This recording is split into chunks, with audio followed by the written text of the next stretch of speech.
Hi, this is Zibby Owens, and you're listening to Totally Booked with Zibby, formerly Moms Don't Have Time to Read Books. In my daily show, I interview today's latest best-selling, buzziest, or underrated authors and story creators whose work I think is worth your time. As a bookstore owner, publisher, author, and obviously podcaster, I get a comprehensive look at everything that's coming out and spend my time curating the best books so you don't have to. Stay in the know, get insider insights, and connect with guests like I do every single day. For more information, go to zibbymedia.com and follow me on Instagram at Zibby Owens. Joshua A. Miele is the author of Connecting the Dots, A Blind Life.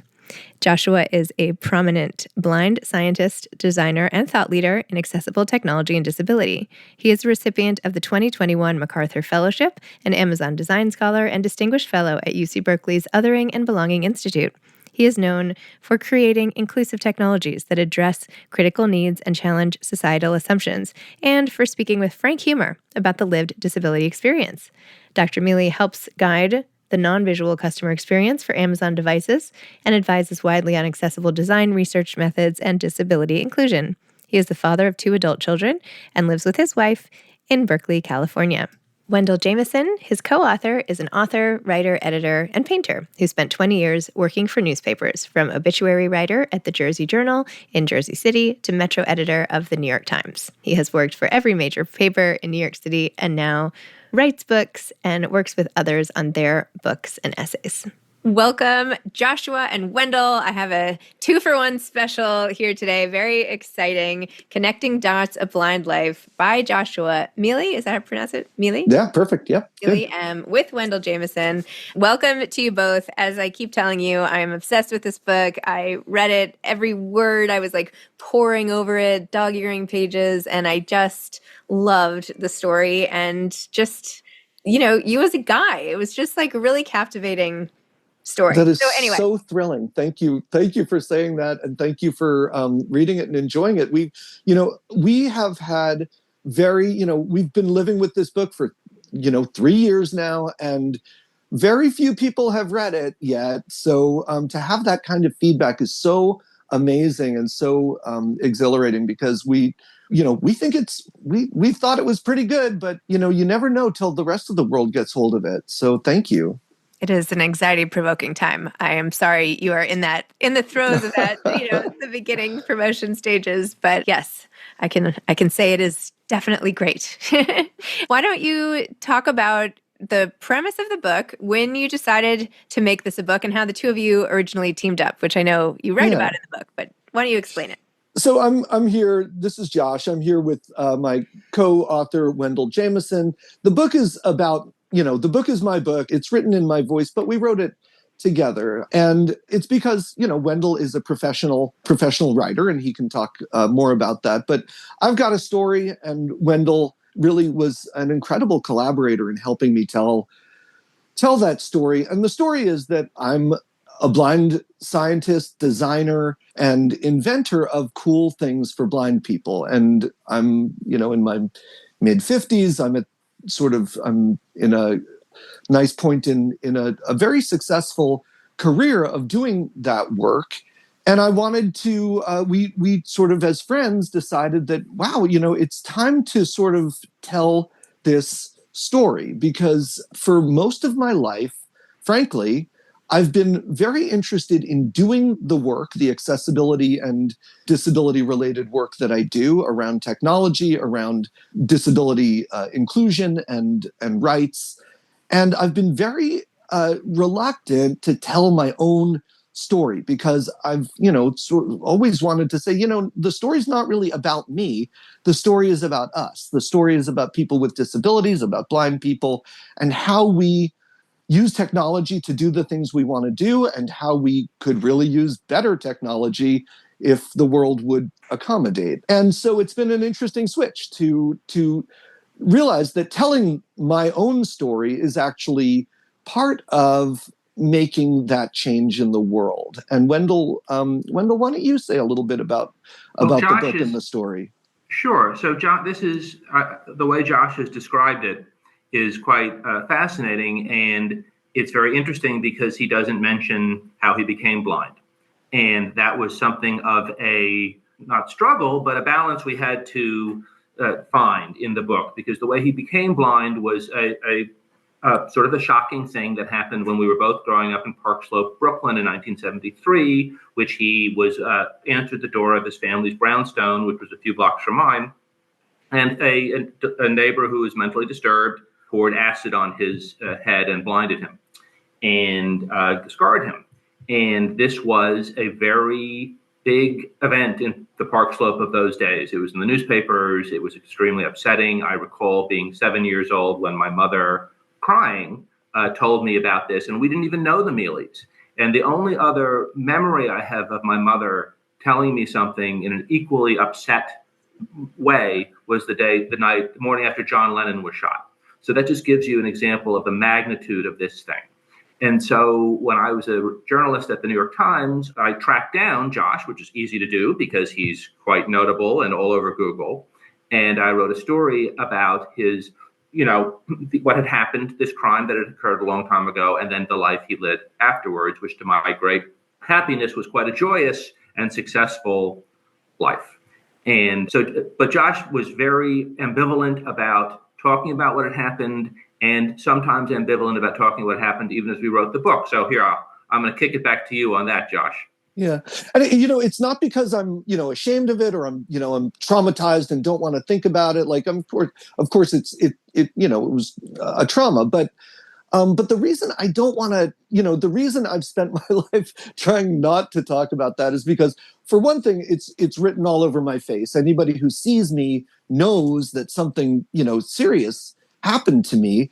And I spend, it's not a big deal in my mind. Like, I am who I am. I'm blind. I'm burned.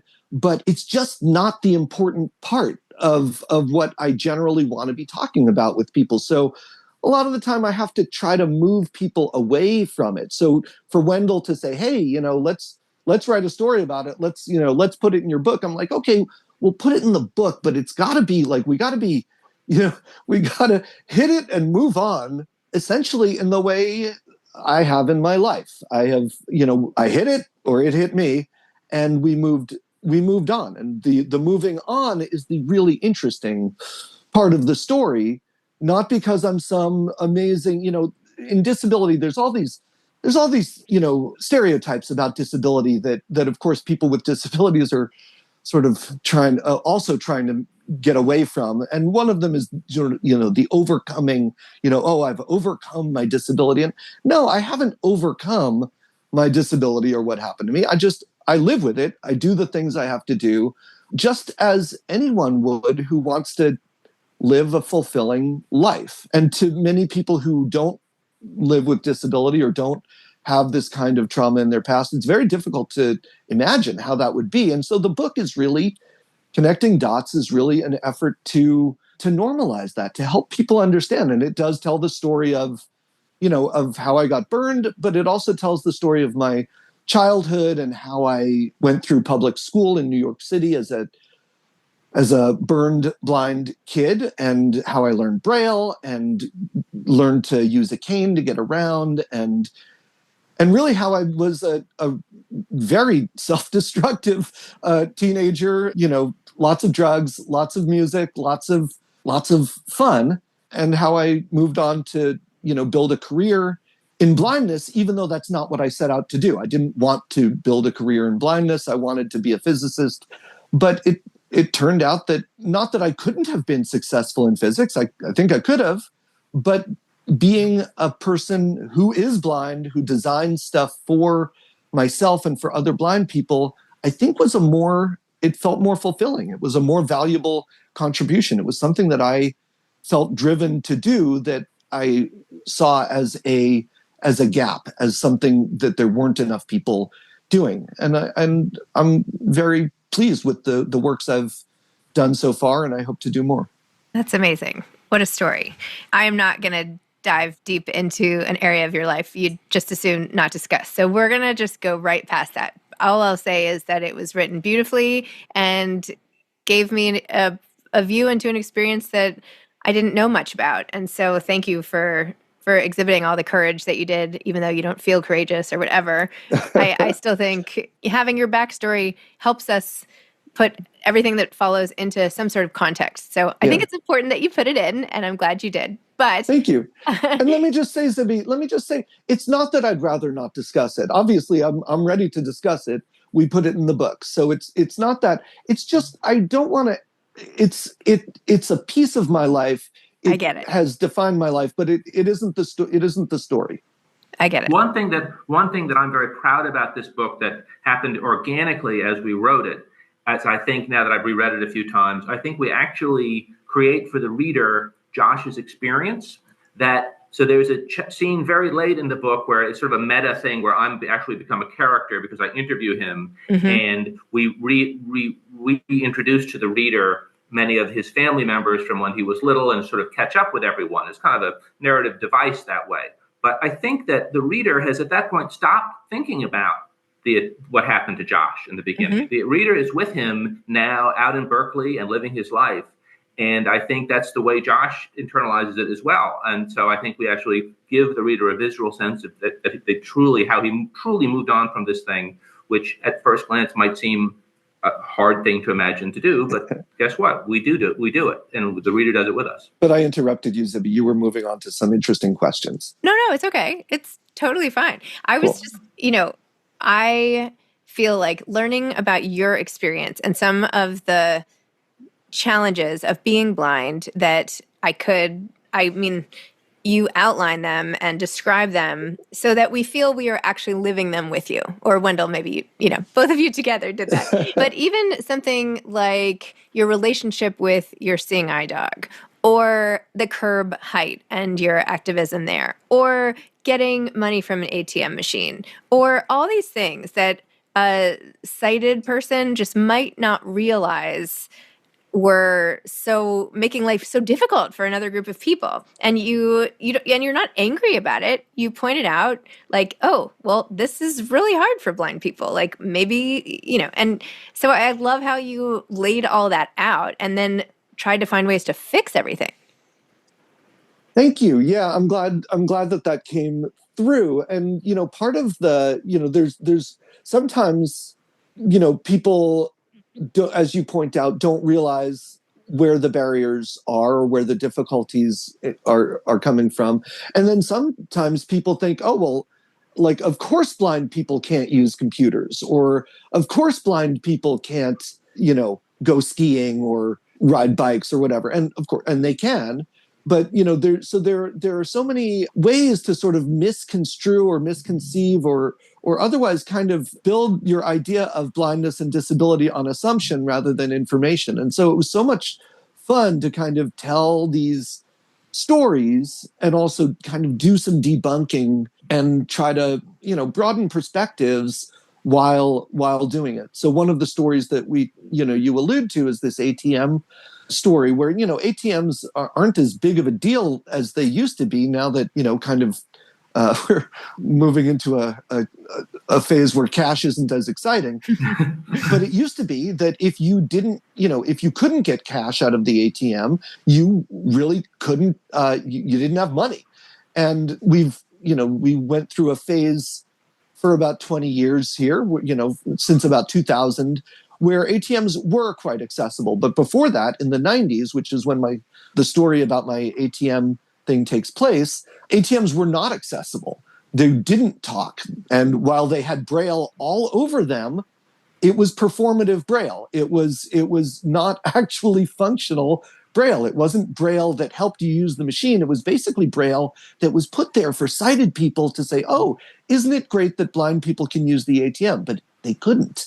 And so it was, there was a story late at night. I was trying to get some cash out of the ATM. So I had memorized all the button sequences I needed to do to get my, $60 out of the ATM or whatever. And I put my card in, I did my sequence, and it didn't work.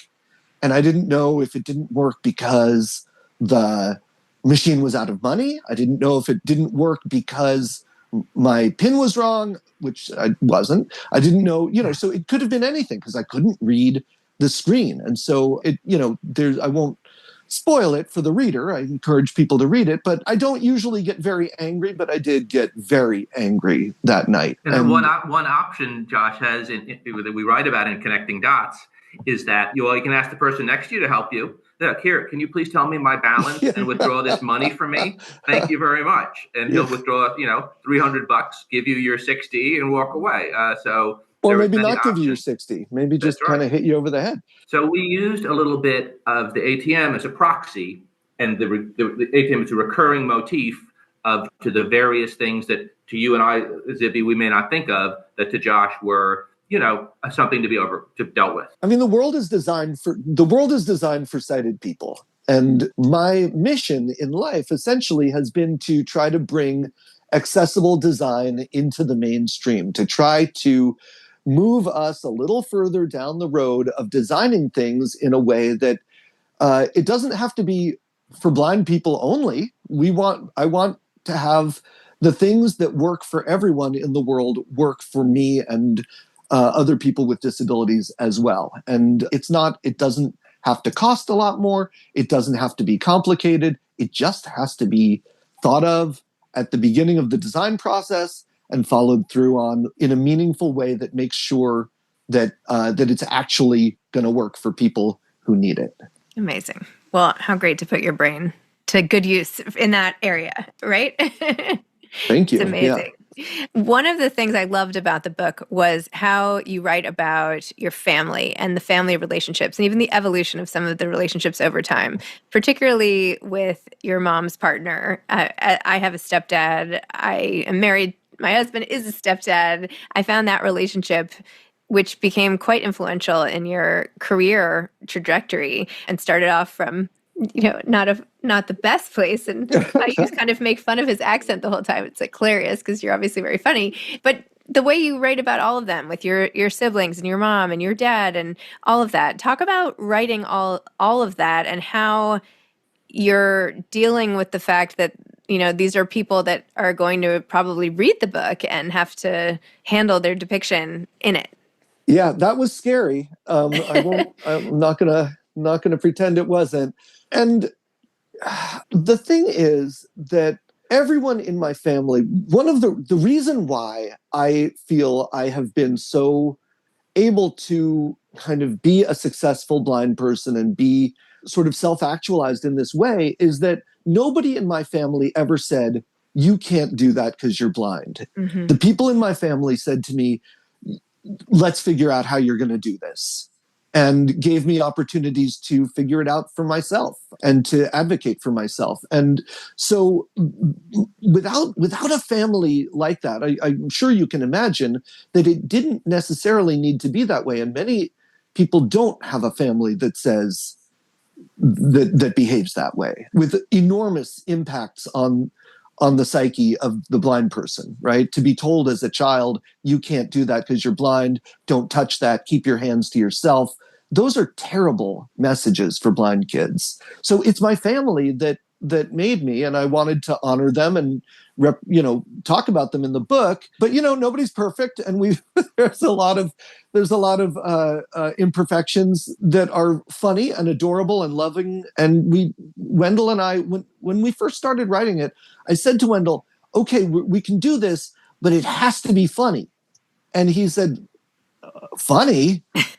I'm not sure if it's a funny story." I said, "It is a funny story." Oh, I'm not sure that's true. Josh and I always have a good time, and I always thought there was a lot of humor, and he's very funny. Our outlook from growing up in Park Slope in those days is similar. One thing I'm so happy, Zibby, that you picked up on the family thing, because as an outside observer, right, as the journalist who was doing a lot of the reporting and putting it together, I felt that each member of Josh's family represented a different internalized journey and response to what had happened to him as a little boy.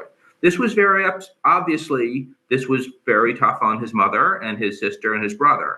His sister became a very loving caretaker, probably going above and beyond what such a little kid should need to do, whereas his brother became quite angry and sort of distanced himself from Josh at points in their childhood. Not maybe directly as a response to what happened, but that's how it played out. And of course, Klaus, his stepfather, was a scientist and sort of was in many ways keys to showing Josh that the life of a scientist could be a glorious life. And his father, who was a tough guy from the 70s, like saved his life on the night this happened. So and his mother, of course, I will have to give credit to everyone, was an incredibly nurturing, wonderfully eccentric force. So everybody played one of these roles in helping him and themselves move forward. So I think I'm so happy you picked up on that. I thought it was a fascinating part of the book and the reporting.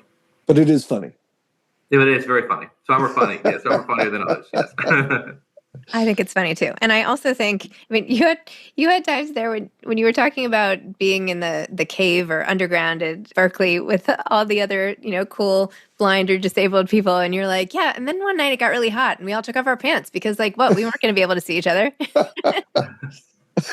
I mean, you just like poke fun. It's like, or using the Braille machine to heat up grilled cheese sandwiches, right? I mean, necessity is the mother of invention. Exactly. And, you mentioned the cave at Berkeley, which is, sort of community, this impromptu community center of blind and disability thinking on campus at Berkeley. It's gone now, by the way. And I think another big part of this book is my blind awakening, because as a child, even though I was so empowered and so supported by my family in doing the things I wanted to do, I was not down with being thought of as a blind kid. I was a kid. I wanted to be thought of like everybody else. And just like everybody else, I had these ideas about blindness and disability that were very negative, and I didn't want to be thought of that way. And so I didn't want to hang with other blind people. I didn't want to talk to blind mentors. Like, what would they have to say to me? They would teach me how to be blind and pathetic. And it wasn't until I got to Berkeley that I met a community of blind people that I was like, oh my God, I've been totally, ableist. I've been thinking of blind people as, this negative stereotype and trying to get away from it, when in fact, blind people, like being blind is can be cool, and blind people can be cool. And I met an entire community of amazing, smart, funny, interesting, and cool blind people at Berkeley, and really realized that it wasn't the blindness that I didn't want to be part of. It was the representations and the stereotypes of blindness that are so pervasive in sort of history, literature, and popular culture. And so I embraced blindness at that point, and have been on that journey since. Well, I feel like it is just this fabulous coming of age with everybody has their own stuff, right? Your stuff is something that I think a lot of people are curious about. What would it be like to be in your shoes? And yet you go through all the stages of adolescence and, the phone freaking or whatever that was, like all the funny and dating and falling in love and just all the things which make the story just so heartwarming and compelling. And I don't know, I feel like this should be an Academy Award movie or something like that. We agree with you on that. That would be great and terrifying. If there's something, like if you could just distill it down, which is a tough ask, into just something that readers need to take with them when they put down your book, what is that thing that you're like, if they missed it, they missed the whole purpose of it? Wow. I think I said it was tough. It was tough. That is it's a tough toughie. question. Yeah. I'm going to say that blindness is just another way of living in the world. It's not tragic. It's not scary. It just is. And if we would design the world more thoughtfully for everyone, then blindness would be easier. And I want people to know about that. Amazing. How about you, Wendell? What he said, of course. But, he did draw a bad card that day in 1973, and he persevered, and he went on to have an unbelievably successful, joyous life. And so if you draw a bad card one day, don't throw in the towel. I mean, Josh would say, well, of course he didn't throw in the towel. He had no choice but to move forward. And I think that's in a way kind of an inspiring thought. So that's what I would like someone to take away. And also, the humor of this book is very important to us. It is a funny book.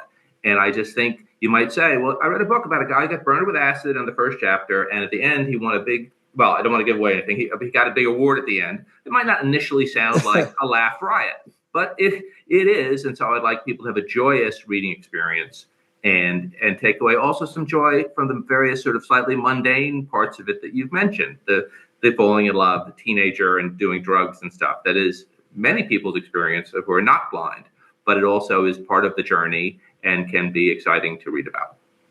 And, Wendell used the word inspiration, and that's another one of those triggering words for people with disabilities, but it's not actually a terrible thing to be inspired. But the kind of inspiration is really important. And, I'm not trying to do a chicken soup for the soul where people, with kittens and puppies and people feel good.